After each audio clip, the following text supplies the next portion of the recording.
Very happy to be here. Hey everyone, Brad McQuaid here. Welcome to our third Twitch stream. In just a moment, we'll be taking you on a journey through Pantheon, Rise of the Fallen, a new modern high fantasy MMO currently in development with classical game mechanics. First, I want a big shout out to our Pantheon community. Thanks for all your support. It really helps to make a big difference. Also, a warm welcome to CohhCarnage's viewers and a big thanks to Cohh for being part of this. Our pleasure. It's been a while since we've done a stream, and we have lots to show you guys. New gameplay, new regions of the world, the shaman class, new character models.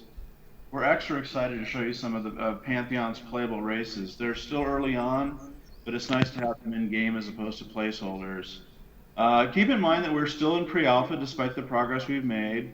One thing to note is our animations are still placeholder, but hopefully won't be in our next Twitch stream. Anyway, with that said, welcome aboard. I hope you enjoy this preview of Pantheon. We've certainly had a great time putting this together for you. Excellent, excellent. So, Brad, who else is with us in the call here today? I'll let them introduce themselves. Perfect. Hey everybody, this is Chris Perkins, Joppa. I'm the creative director for Pantheon, and will be leading us through our Twitch event today. Excited to be here. I'll turn it now to Corey, our lead game designer, and let him introduce himself. Hey gang, I'm Corey Lefevre, Sathos on the forums. Good to see you all, and good to have you with us. I'm going to be following along today and trying to heal these miscreants as we take a look through everything here. Thanks, and over to John. Hi guys, I'm John, known as Montresor. I am the lead world builder, environment artist. Looking forward to showing you guys what we've been working on, and I'm going to hand it over to Kilson here. Hey guys, my name is Ben Walters. I'm the community and web manager, also known as Kilson, as John said, and it's great to have you all here with us today. And I think that's it, is it? Excellent. There's one more. Excellent. Oh, Ben. Oh, Ben, sorry I didn't see you in game, man. Over to Hey Ben guys, now. I'm Ben Deladrante. Coincidentally enough, the director of communications, but I am here. I'm not going to be playing today. However, I will be watching the stream. I'm going to be taking some of your questions as we go along. And I'd like to thank Cohh and everybody for being here. We're going to have a great time this afternoon. Absolutely. Excellent. As a quick note, guys, the Pantheon guys also stream on Twitch. Ben, what's your current channel on Twitch right now? It is twitch.tv/Visionary Realms. All Great. And mods, if you want to spam that in chat a few times, make sure to toss them a follow, guys. They're going to be doing lots of more Pantheon-related stuff on that channel. So if you like what you see today, make sure to toss their Twitch channel a follow when we can. So now that we're all introduced, Chris, why don't you tell us about what we're going to be doing today, where we're going to be going, and what we're doing? Yeah, well, we've started here in Wild's End, and we're going to be taking a quick stroll through here to show you guys this. This is the starting area of the halflings. And if you run out to the edge of the cliff here with me, we can get a shot looking down at Sorhirith, which is the halfling city. But our goal today is to take you guys through some different areas to show off the variety of areas, the variety of adventure areas in the game currently. We're going to be showing a few boss fights. We're going to be showing some travel, some group mechanics. We've set up our group pretty well here with all of the different roles covered. So we'll be able to show off some of that gameplay. And just excited to show you what we've been working on, and excited to answer questions, and really just want to have a good time playing the game and invite you into that with us. So let's go ahead. If you guys feel like you've soaked in enough of the scenery here, let's start making our way through these ruins. And I guess this is the sad time I have to turn off GM mode, right? It is. We will not be leaning on our GM powers today, so if you have aggro turned off, let's turn it back on. Oh. I'm taking back So, how long I'm gonna it takes before say- it goes back on when the group wipes. GM mode on, activate. Right off the bat, these character models look completely different from when I saw them. Yeah, they've gotten quite an upgrade for sure. I mean, this is still in process, but at least now we're starting to kind of carve out the identity that we want. and we can just continue to improve on these as we go. The Yeah. identity of the character models is so important. It's why we made the decision to go with unique starting areas, and the look and the feel of the different races is just as important to us as the classes. So excited to show them off. Very cool. Oh, I should probably help, huh? You've taken our DPS slot, so we definitely need you in here. Yeah, guys, one of the reasons I love this game so much is it's very much like old school EverQuest. I was playing with the guys last night. It was insane So to go, how much just it felt to that give way. a little bit more insight into the group makeup. I'm a rogue. Joppa, me, I am the giant warrior ogre here. We've got Corey on our human male, which is the cleric. We have Ko is on our gnome and playing the role of rogue. Eridun is our resident war wizard, Brad McQuaid. We've got John Diaspara on our new shaman class. He is an Archai. And Ben W. Kilson is our enchanter. He's on the dwarf. Looking good. Looking good. Looking very good. So, Chris, what can you tell us about the shaman class? This is the first time we're showing off this class. Yeah, so shaman class is right now being built on a foundation that is very classically spirited. Shaman is a ancestral-oriented priest class or mystic type class, and so they're drawing on a lot of natural magic, not only to benefit other players as a support class through healing and attribute manipulation, but then also punishing enemies through very, very potent debuffs, curses, not only damage over time spells, but really crippling debuff spells as well. So, Corey, if you want to add anything to that, it'd be great. Let's keep moving through here as we talk. Hey guys, having some issues with stream here.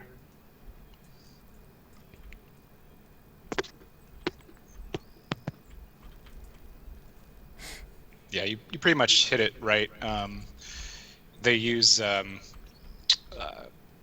curses and hexes to like debuff their opponents, like whether it's stats or resistances or their attack speeds. Oh, we got this. And then they use a variety of different buffs to sort of fill in the gaps. Like that's kind of how they help with their heals through like regenerative buffs, big stat gains, just like raw stats. I better get this poison off of you, or that's going to be a death. Yeah, and as a quick note for guys in chat, this is, I believe it's referred to as pre-alpha right now that you're looking at. Yes. Yep, still very early in development. Yeah, For sure. basically the phase we're in is we're working hard and prepping to bring in pre-alpha pledgers and then alpha pledgers after that. We don't have a solid time period on that yet, but hopefully you guys can all see the progress that's been made. The game's got to be ready, but we're heading strongly in that direction. Great to hear. Ah, these fizzles. Yeah, I'm getting some of those fizzles too. What kind of class am I playing as? I'm currently playing as a rogue. So you can see down there across the bottom, those are the different skills I have. I do have access to a variety of different modes, but I'm not using them right now. They're still a little bit under development. But the rogue can do all sorts of things, and then the modes can influence, that kind of stuff. So, but I'm mostly just focusing on DPS today. A little backstabbing.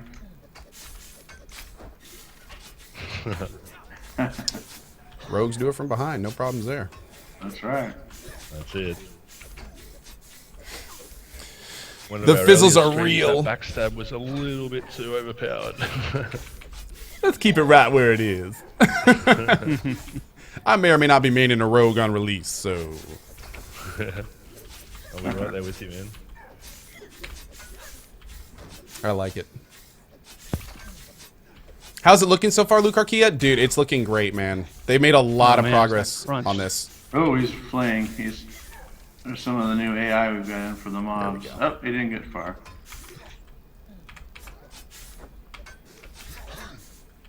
So we've got some of the initial different behavior for the mobs, and some mobs will stand their ground, some will flee.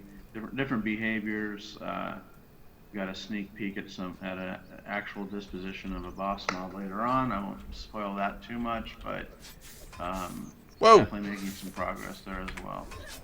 Hey guys, sorry to interrupt. This is Ben here. So we're having a little bit of problems streaming on the Visionary Realms channel. Our streamer John is going to be resetting, but in the meantime, we're just directing everybody to your channel over there. Co. Sorry about the interruption. Sounds good, no problem. How are we doing on mana? I could use a little. Yeah, not too bad, but Okay. So just to tell you a little bit about where we are. Michael, we'll go over that in a minute. We're in Wild's End. That's the zone that we're in. And like I said before, it's the home of the halflings. The section of Wild's End we're in right now is known as the Gate.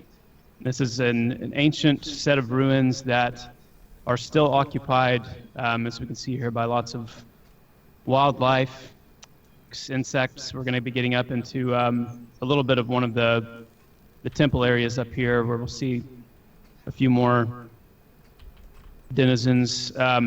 But ultimately, as you get further and press further and further into this area, you're going to get to the Gate, which is where you'll encounter the Withered, which is a race of wraiths that are quite ancient and quite powerful. And one of the things that we'll see a little bit later in the stream is we love the idea of bringing back this sense of a wide range of content, a wide level range of content in the same area. And so, for example, this is a starting area for the halflings, but we've also got the Gate in here, which will be a high 30s, low 40s level range area. And so we're trying to find as many ways as we can to encourage high and low level players to occupy the same spaces, encounter each other in their travels, constantly dangling that carrot on the stick of what's back there and can't wait till I get high enough people to go and experience that area.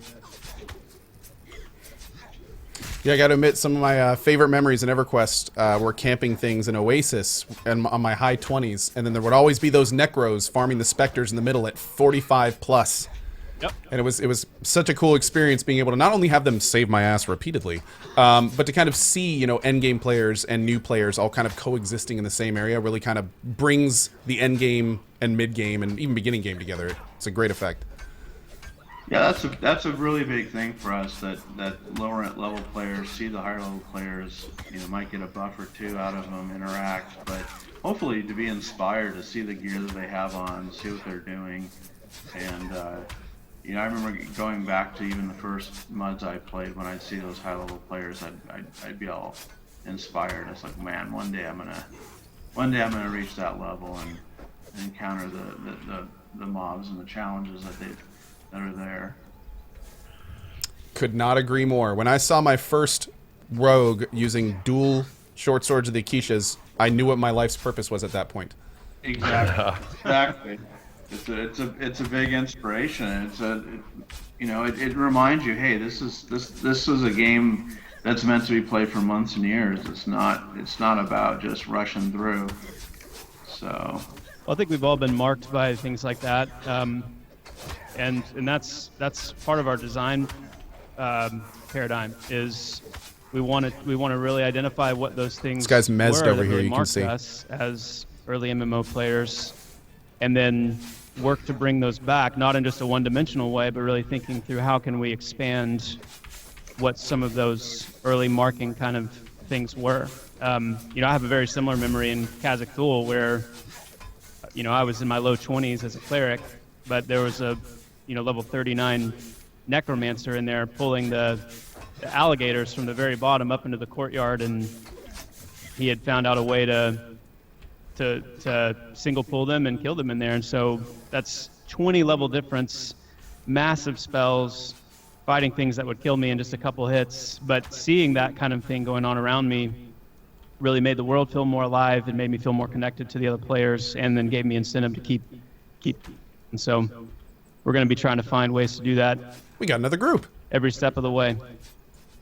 Very cool. Just noticed another group over here. Yeah. Awesome. Yeah, it may be good to mention at this point that this is an open world game. It's not an instance game. We have lots of overworld adventure areas, overland dungeons, like this one. We didn't zone into this area. We just came into it, and there may be multiple groups in here. But even in underworld dungeons or dedicated dungeon areas, those will be open world as well. There will be multiple groups in there, sometimes competing over the same areas, sometimes just occupying the same space. But it's all part of that shared experience that we really want to capture. Excellent. And yeah, I'm seeing a lot of great questions in chat. What we'll be doing is, as we kind of go through the sections, we'll probably bring in questions that kind of go along with what we're talking about. So just keep in mind, we're definitely seeing the questions, and there's some great ones in there. Yep, definitely looking forward to answering all sorts of questions. Oh yeah, that's the key. Yeah, we have a lot of fun doing that. It's you know, when you're working on a game, this is so much fun to be able to show it off, to interact with the community, answer questions, see what you guys are interested in. So looking forward to it. How you doing? All right, Gotta- guys, we are back online on our channel here. Not quite sure what the issue And they're talking about is. twitch.tv/Visionary Realms. Restarted everything, did a speed test and all that, so things good on my end here. But if you guys could let me know where you are at. Okay. We are Somebody's just right gonna up need to- inside of the ruins there, John. Somebody's going to need to do a corpse drag for John. Yeah, you want to give me a summon? Yeah, sure thing. 1 second. So while we're killing these guys, a couple quick questions that I saw in chat that are really great ones. How is Pantheon going to address kill stealing and experience delegation when multiple ungrouped people are engaging the same mob? Well, Can you it's, ask that one more time, Co? okay. How are you guys planning on dealing with kill stealing, basically? Got it. I think there's a couple different ways. First of all, since this is a community-focused game, if you go around and just constantly kill steal and bother other groups, and you're just a pain in the butt, the community's not going to be very happy with you. Your name's going to become kind of infamous, and since you really do need to group in this game to progress and explore and really experience the Pantheon in its entirety, you're not going to want to have a bad reputation. But in terms of actual game mechanics, at this point, subject to change during alpha and beta, but typically the person or the player that does or the group that does the most damage get the kill credit and then be able to loot. But we'll work out the details still. But that's just an important thing. Having a shared world brings a lot of pluses to it. It does allow some people to kind of be jerks, but I think Got ads. Jesus.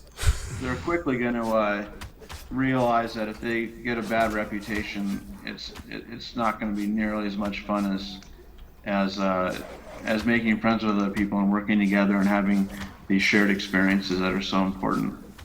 Hey, let's make sure we're all fighting the same one. So I'm pulling it back. Slightly time-sensitive follow-up question. Is assisting in the game, and how do I do it? Don't dot the extra ones so that the I can't mez these guys. You keep hitting mess them. will stick. Oh, we don't have the assist command in quite yet. But, No problem. It's coming. Just look for the here. I'm gonna pull this. I'm pulling this one away. So you see the one that's on me. This is the one we all need to be focusing. Keep dots off of the extras so that they can be messed. Hey, Drop Down Dead. Good to see you, buddy. And keep Kilson alive. Excellent. So while we're burning down this mob, there's a lot of new people in here that haven't really heard a lot about the project. Some kind of the overarching questions. Like, for instance, I'm seeing a lot of questions on how the payment method is going to be for this game. Is this a one-time buy plus monthly, free-to-play, which I don't think it is? Like, what is y'all's plan for that kind of stuff? So we're going to have several shards at launch where players can just download the client and play for the first 5 or 10 levels for free. We want people to really have a chance to experience the game, make sure it's the game for them before there's any, before they're reaching into their wallet. But since this game is, we're building a game that it's not about jumping in and power leveling through all the content and then getting sick of the game in a couple weeks and moving on. We're bringing back most likely the sub-based revenue model, where once you've reached that level and decide to continue on, it'd probably be something like $15 a month.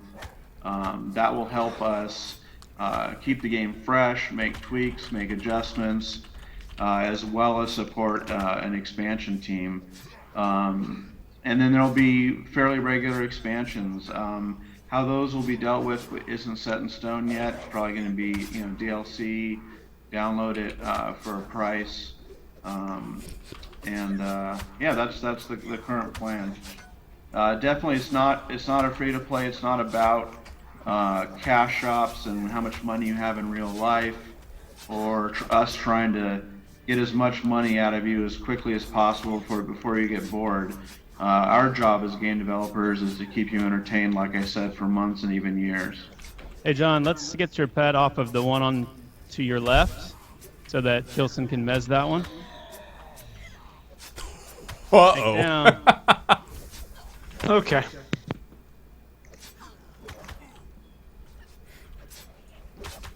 So, rogues can't tank yet, can they? No. Not until they have to. We're about to find out. Better than wizards. I'm headed back.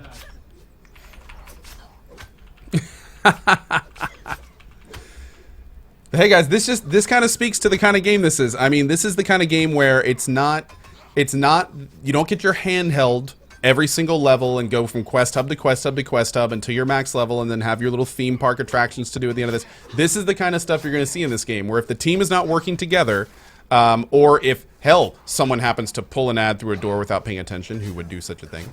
Yeah, That who may would have have been done me. Then, this is the kind of stuff that happens. So it's definitely, it's not your mama's MMO these days. This is going to be very different for a lot of you guys, but honestly, for us folks that kind of grew up with this stuff, this is where it's at for the risk versus reward. You feel so much better accomplishing in a game like this than you do completing the same quest that 1,000 people did before you and 1,000 people after you for the exact same item. You have to work for it a lot harder in this type of thing. And it's really all about teamwork. I mean, for those of you who haven't played an MMO like this, but you play cooperatively, maybe in Call of Duty or in a MOBA or something, and you really enjoyed that experience of working together with your friends, developing the right tactics. Pantheon is bringing that back in a persistent way, where you can log in, play a few hours cooperatively against the environment, have a great time, build up your character, find some new items, earn new skills, and then take a break and log in a couple days later and continue on. It's not session based. It's a persistent game where you're building up your characters, like I said, over months and years. And as you can see, just like Co mentioned, since I started talking and not paying attention, I died. So it's definitely a game where, especially in combat, even in just walking around and not in combat, you better pay attention. You better have that situational awareness. This is not. It is absolutely a challenging game. There's plenty of more casual, more single-player oriented MMO games out there, and that's great.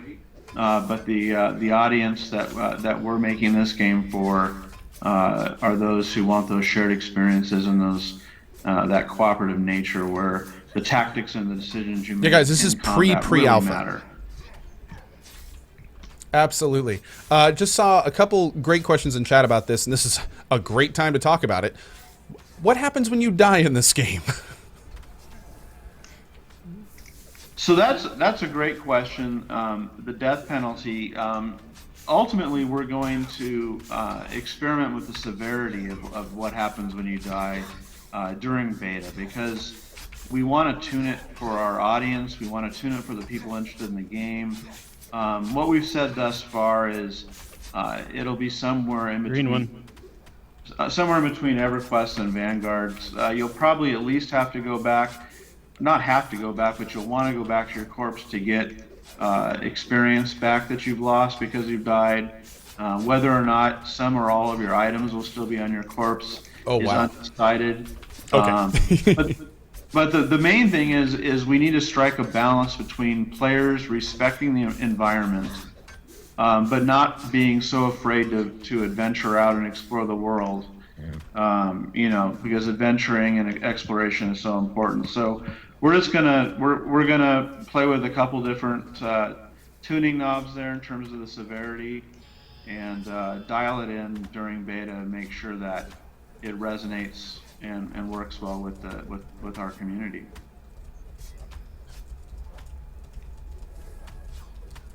Let's get a little bit of mana back before we break this mess. Yeah, no worries. So, does anyone have a root? Do we have a class with a root spell? I might. Oh. Would you like me to root, Chris? No wizards. We're There's my We're poor not running with corpse. a wizard. No. We have a I Sad can face. root though. If we need Yeah, just if you see a mob starting to flee, let's root it as soon as possible so it doesn't get into any ads. Gotcha. I got a snare I can drop on it too. Yep, that works.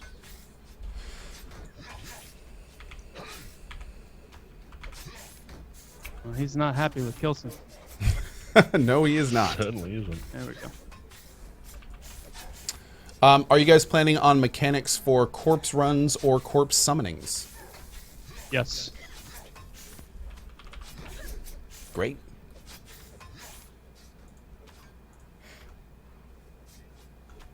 My pet really wants to help the other group over there. Yeah, it does. DOD Furry. Really nice wolf. Trained him Here's well, man. here's what I think I can answer. How close to EQ would you say this is? I miss MMOs like EQ. Now, what I'm about to say is from me explicitly. Let me just say that. This is a personal opinion. That's the prophet. This game, after playing this game for a little bit and getting the feel of it down, this game feels very much like what in my mind EQ2 should have been. It's basically if you take EverQuest 1 with a little bit of Vanguard and some modern day mechanics, you make it look really good and then bring that old school kind of play style that's been lost in the ages, really, into a newer generation.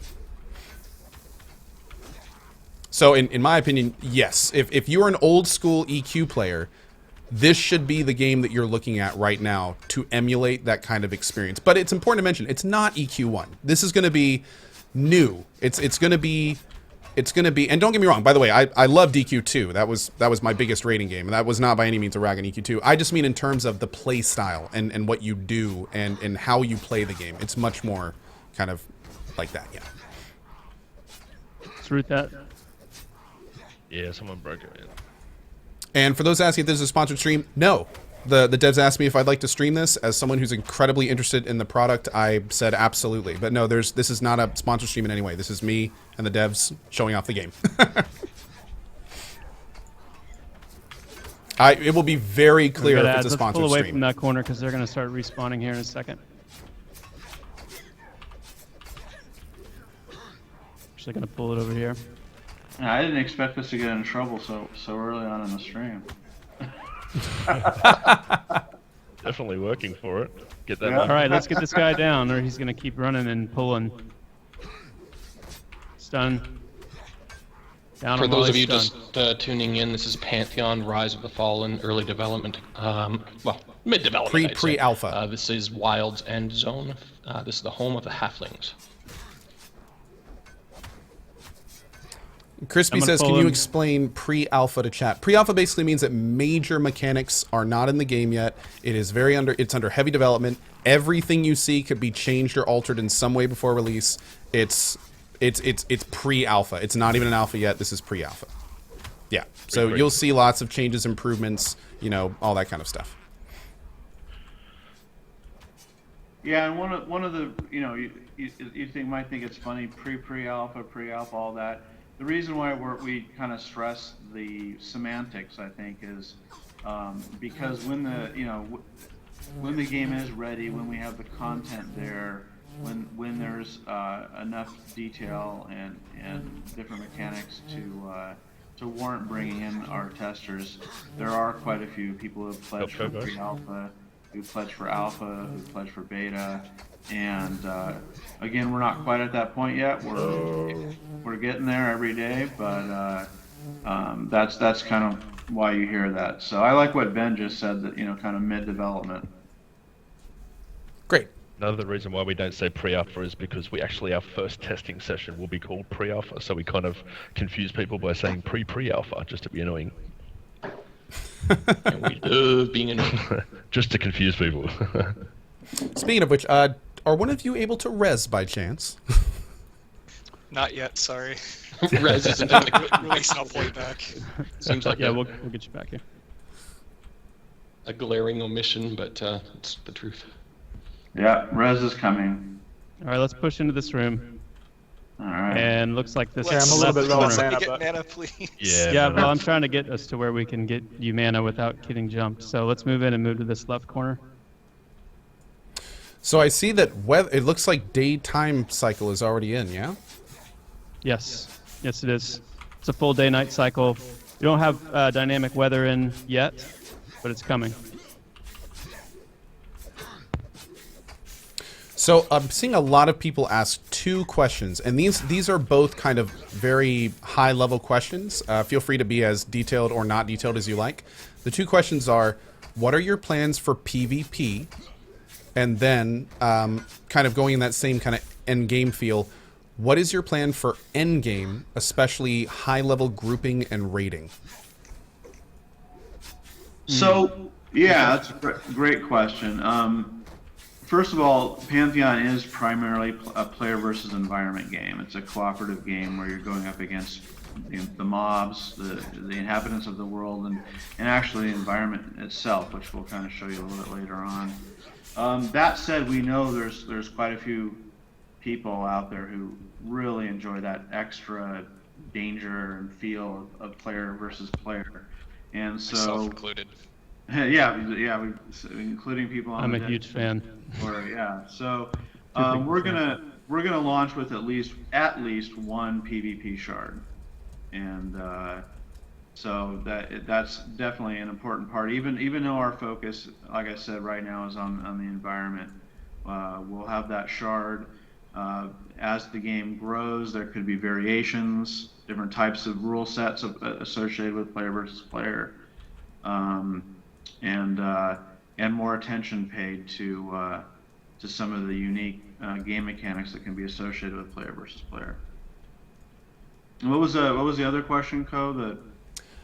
And this question is obviously, honestly the one I'm probably most interested in. What is the plan for late game rating in terms of like end game group content and challenges? So first of all, it's really important to stress that Pantheon is not about an MMO where it's like you get in the game and everyone thinks or believes, or it's even if it's true, that all the fun is at the end game, and so then you're kind of compelled to power level as quickly as you can to max level or near max level, because that's where you think all the fun's at. First of all, power leveling like that will be extremely difficult, and for a reason, and that's because it's our job and we're determined to make a game that's fun, low level, mid level, and high level. The majority of the content is going to be oriented around grouping, which is we're currently looking at a group size of 6. There will certainly be solo content. You log in, don't have a lot of time, your friends are elsewhere, you want something to do. There will always be activities for you to do, even though the focus is on grouping.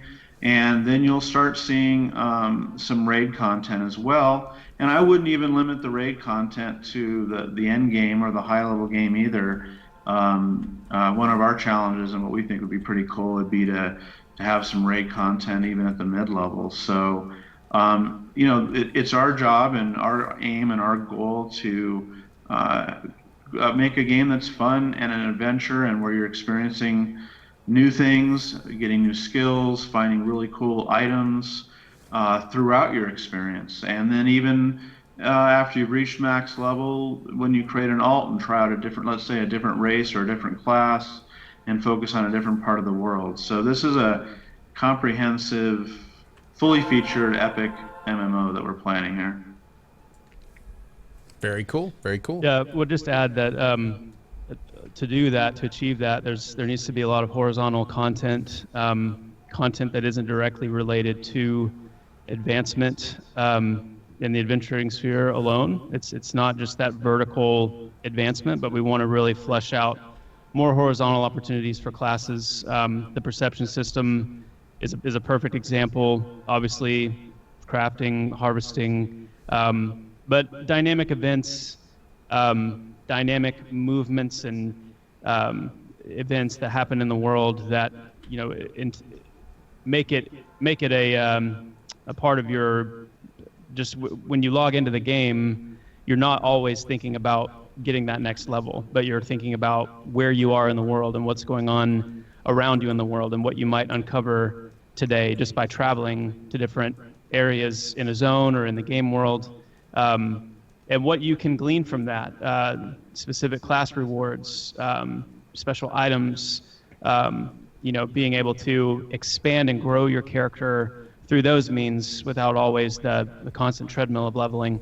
The other thing I would add is we're going to see in this Twitch stream an example of a lower level, full group kind of boss experience, which we want to place all throughout the leveling range as players level up.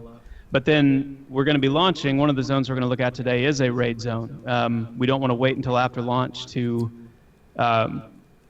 start thinking about raiding. We want to launch with a zone that is tailored towards large, several multi-group content and encounters. And so we don't want to be surprised by that. And we'll show you guys that and talk about that a little bit more when we get there. Great. Guys, can I make a quick request? Can we change the hour? It's getting a little bit dark on the stream. It is getting a little dark. Thank you. There we go. So something you guys, you briefly touched on in that, and I know I'm really interested in this as a big crafter myself. What are the plans for crafting in this game? And also, do you have any plans for secondary skills, like the fishing, for instance? Corey, you want to take that one? Yeah, I mean, the short answer is yes. We definitely plan on having as many of those secondary skills as possible. It just gives you a lot of stuff to do, and having those tie back into more meaningful systems like crafting, combat, and PvE. Fishing is one thing that's actually near and dear to my heart. It's a thing that me and my dad had together growing up. So I wouldn't consider the game complete, I think, until I can sneak that in at some point. But crafting, as far as crafting goes, you're going to be able to craft a large variety of the items that just actually even drop in the game. The idea with crafting is that you'll be able to go to it as a place of like choice. Like instead of farming out, you might kind of find a very specific piece of gear, especially if it's on all option of the game. You might need a very specific situation. So sometimes craft might be the shortest route. It's going to be possible. Getting materials is going to be a bit. Sorry, Corey, we're actually not getting your audio very well. Yeah. Yeah, if we you could turn turn your that up in-game just a audio little down, bit. it might help your mic audio stay. Yep. For anyone that didn't hear, Corey basically promised us fishing raids. There you go. Is that what that is? Let me add that to the design doc really quick. That'd be cool. Ship it. Ship it.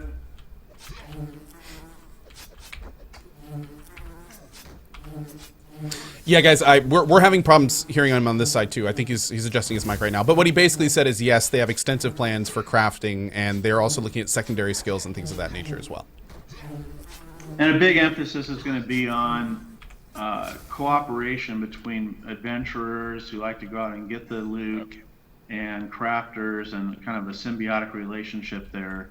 Not a competition, but a system where crafters need adventurers and adventurers need crafters, that sort of thing.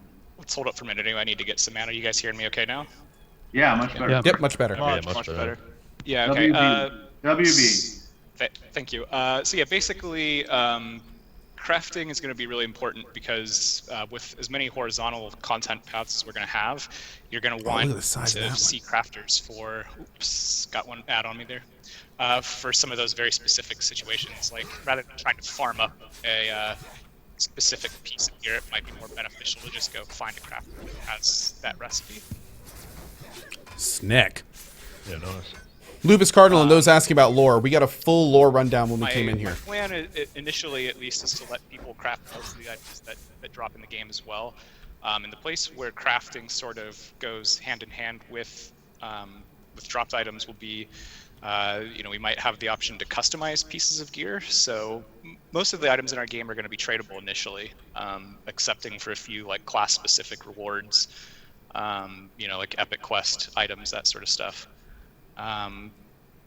If you go to a crafter and you get a piece of gear customized, they tailor it basically directly to your needs. So it's meant for your hand or your body, and that doing that makes the item bound to you, and it lets the crafter squeeze out some additional power from an already existing dropped item. So you might be able to get 5 to 10% more stats or a slightly better improvement on the piece of gear for you. But it comes with the choice of then you're not trading that piece of gear later because it's been tailor fit to you. So you could either sell it later if you decide you've outgrown the piece, or you could break it down yourself for raw components to, maybe craft something else for yourself, or have another crafter use those materials to make something sweet for you in the future. And that kind of ties in, Corey, to the player-driven economy that's so important to us. Exactly, getting that player-to-player, just trading experience and economy, getting everyone involved in that, and keeping items in and out of the system pretty regularly as well, so you don't end up with, at some point having 50 short swords of the Acacia, none of them are worth anything because everyone has one. Yep, keeping things scarce, making putting in what we call item sinks and reasons to trade in your items.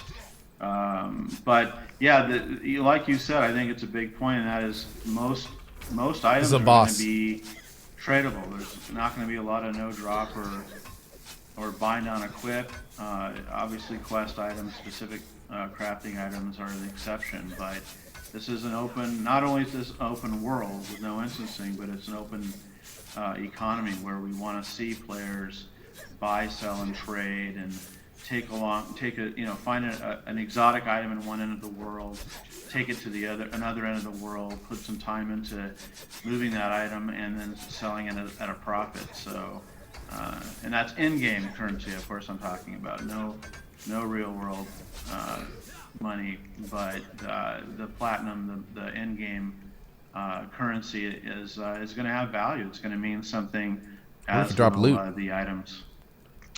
There's an awesome cleric drop or an enchanter drop there. Ooh. Got a good drop. We'll get a hold of it. We'll keep taking questions as we go, guys. But we're going to try and speed things up a little bit here as we attack the boss. We've got a lot more to show in this stream, so we're going to keep moving ahead here. Great. Awesome, incredible. Corey, you want that drop? Nah, go for it, man. You're too kind. I made that just for you. So, real quick, as we're moving forward here, it sounds like crafting is going to be a very big part of this game. How exactly is the crafting system going to tie into your character? Do you get experience per craft? Is that experience towards your crafting experience? Or is it more like a skill-based system? Can you level via crafting? Yeah, so it's still a little early to talk too definitively about some of those things, but I would see it as a separate thing that complements into combat. So if you wanted to craft, like, my ideal world, just, putting my flag down would be that you could do it separately. If you wanted to just craft, you might be able to do that independently. But yeah, we've got a long road to go ahead. So again, that could change, but that's the initial loose plan. All right, so the next area that we're going to show is Thrown Fast. We will actually have to turn GM back on for this, just because we don't have any linking up right now between where we're at and where we're going. Yeah, this is the one area. The rest of the Twitch will be walking from zone to zone. This is the one instance where we've got to actually sheet and teleport over to the zone. So forgive us, but The connecting zone is in development right now, just Right. not quite ready yet. And actually, while we're doing this, why don't you guys let us know how is traveling done in this game? Is there going to be porting? Are you going to have to walk everywhere? Can players easily port around? What's the plan for traveling? Well, initially players will do their traveling by running. We want travel to be meaningful, and so we want it to be a necessary but eventful and dangerous part of the game. There will be ports. Certain classes will have certain ports to certain places that they will gain over time.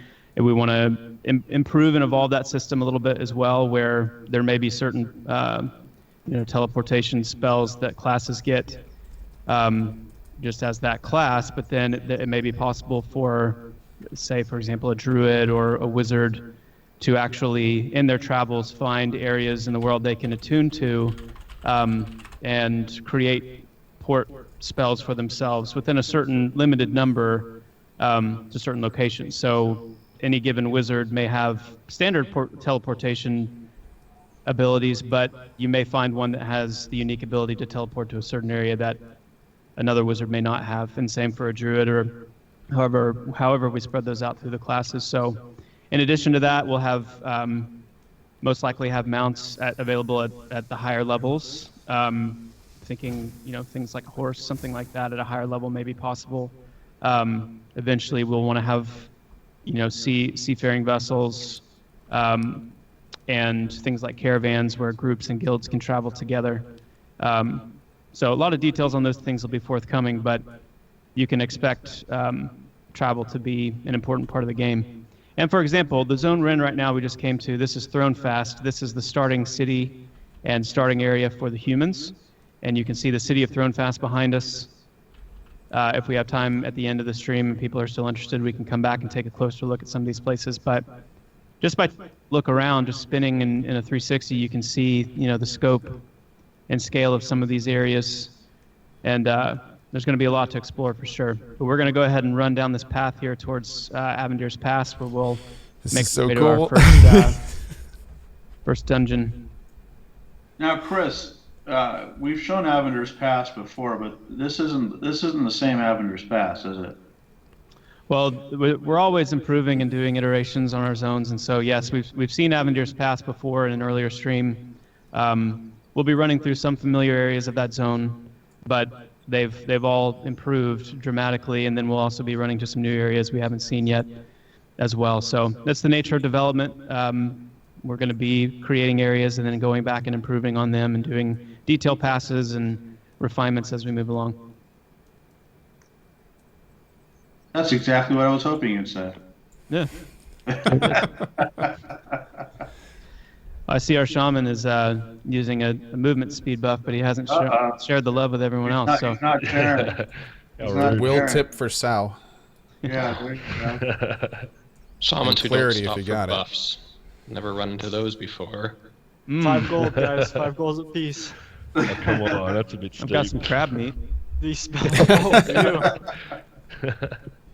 So, guys, Wow. I have to admit, every so often when there's a lull, I just find myself kind of looking at my character's model because it's pretty freaking unique. And I'm seeing a lot of people in chat ask this too. Could you guys give a little bit of background to the new guys, why my character looks the way he does, or she does? Yeah, that is a she. That's a female gnome. The gnome is probably one of our most significant to expect in a traditional fantasy setting. Our gnomes love, with an obsessive love, everything arcane, and the pursuit of arcane knowledge. And the there we go. backstory for the gnomes is essentially they delved too deeply into that kind of arcane knowledge by finding a relic of sorts that was so powerful and so immense in its power. It was basically overwhelming, and you could say a half of the gnome population, a large portion of the gnomes, were so entranced by it that they embraced it to their destruction. They would rather be consumed in the torrent of power because of their love for it than save themselves. The other portion of the gnomish population fled, but did so as everything in their world was consumed by this unearthing of this power. They did so by basically seeding their life essence or their life energy into this technological construct, which is the mask and some of the armor that you see that the gnomes have. And so the gnomes are, in that sense, ethereal, but their life energy is contained inside of these special wrappings, and mainly this mask is what keeps them together. How cool. They've perfected this technology. We'll see later in the stream there are some that would try to mimic the gnomish technology, and unfortunately have done so with pretty grave results. So that's kind of the backstory of the gnomes. They're pretty isolated, enigmatic, mostly peaceful in that sense, in that their interest is really in the arcane, pretty much down to their core. So Very cool. Very cool. Thank you for that. absolutely. We wanted to really try for that, as much as we could with each of the races. Some obviously to a greater extent than others, but we wanted to have a unique take. You'll notice with the dwarves, these are cold dark dwarves, and so they're of a very frosty origin. You can see that even in their appearance as well. The Archai is fairly new race as well when you think of an actual playable race. So I'm really happy with the roster of playable races that we have for launch. And how many do you guys have right now? 9. Oh, wow. Okay. On that note, I've had a few people ask this, maybe since we're kind of on that topic. What kind of character customization are we going to see when making a character? A pretty standard set of options available, and standard meaning according to modern standards. There will be some games out there that do a deeper dive in character customization options than we will, but you won't be lacking in any of the customization options that you've come to expect. There you go, Lady Manga. Great, thank you.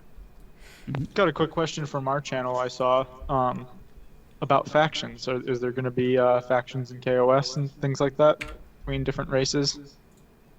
Yeah, absolutely. You can talk about having an open, living, breathing world without having real dynamic faction relationships between the different denizens of the world. And so from the get-go, you will be making decisions, performing actions that will start to affect your faction with certain playable races, or I'm sorry, with certain races and other factions within the game world. So it's not limited to factions. Alignment will also play a role, and we'll see some of that in the perception system, where not only are your decisions and actions affecting your faction alignment with other denizens of the world, but you'll also be progressing along a moral alignment as well. And so you may have some NPCs that respond to faction.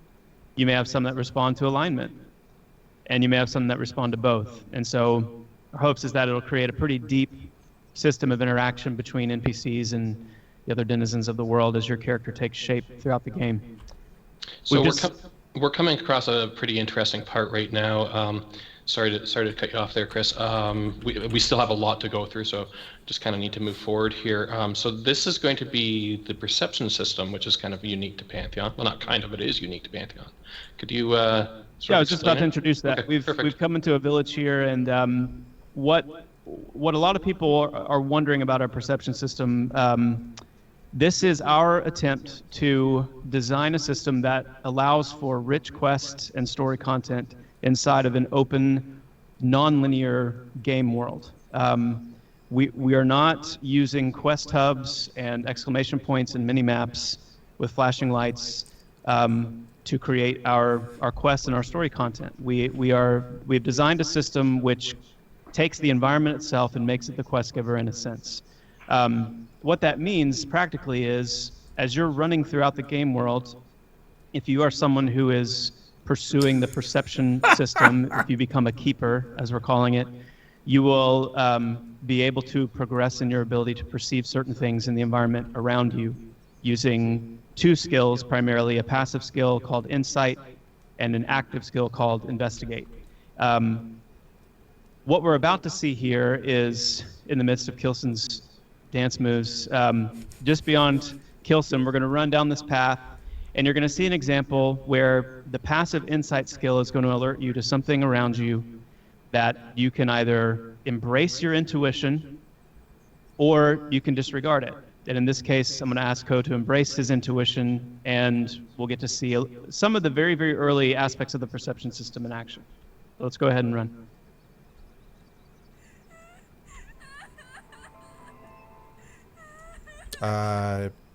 Embrace. My brother has wandered off again. His mind is sick. I'm afraid he's going to get hurt. I don't even know what he's wearing. He must have left early this morning or even last night. No one will help me look for him anymore. He's been wandering off for years now, ever since he lost his best friend in that cursed cave. Feels like we're being watched. Dun, dun, dun. Awesome. So you've progressed through that dialogue. You've run along the path. You hear Anne crying. It draws your attention. You approach, and then you get a perception ping where you're able to either embrace or disregard. You embraced your perception. See, she seemed troubled. That opens up the dialogue, and now you've read through the dialogue. You've finished. You got another perception ping. Feels like we're being watched. But other than that, it leaves the player with a sense maybe of what to do next. She mentioned something about a cursed cave, so we'll need to see if we can find something like that as we keep moving forward. But that's a very simple example of the perception system at work. There was no, quest hub gathering. We're simply running around through an environment. Sometimes it may be that you see something interesting in the distance, and just by right of going there and being in proximity of a POI, you'll be able, through the perception system, to learn more about it or uncover a storyline. Sometimes NPCs will reach out to you, flag you down, or draw your attention, as we just saw. Sometimes it'll be an active thing where it's up to you really to put pieces together and use your investigate skill in certain areas to uncover the next piece of the story or of the puzzle, so to speak. So as we develop this more and more, our hope is that the power of this system, the immersiveness of this system, will become more clear. And it's one of the things.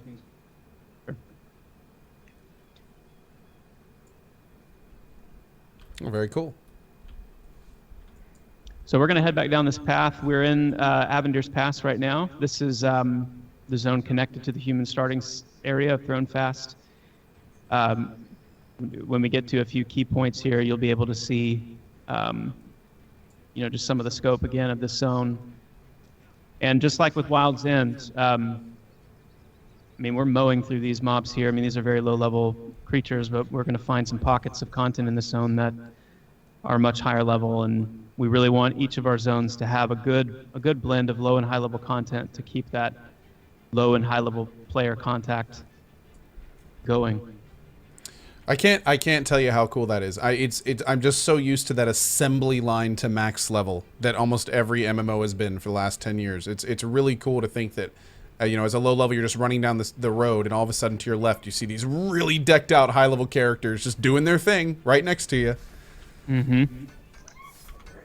Missed that. Yeah, it makes a huge difference. And then if you're like me, you get too curious and go find out what it is that they're doing there and get yourself killed lots. Yeah, don't get too close to the Spectre's AoE, right? So the quests, I'm assuming people had the time to read some of the quest dialogue, but she mentioned something about her brother that over the last 7 years has, every once in a while he'll just wander off, and they've always found him down here at the mouth of this cave, and we found, what appears to be the cave that Anne mentions, and we found her brother. So as soon as we take care of some of this undead, we'll see what he has to say. Hey, Chris, sorry, we just got a question from one of our VIPs, Porky, about the perception system. If you miss some of the dialogue, is there going to be a way that you can go back and check on it? Yes.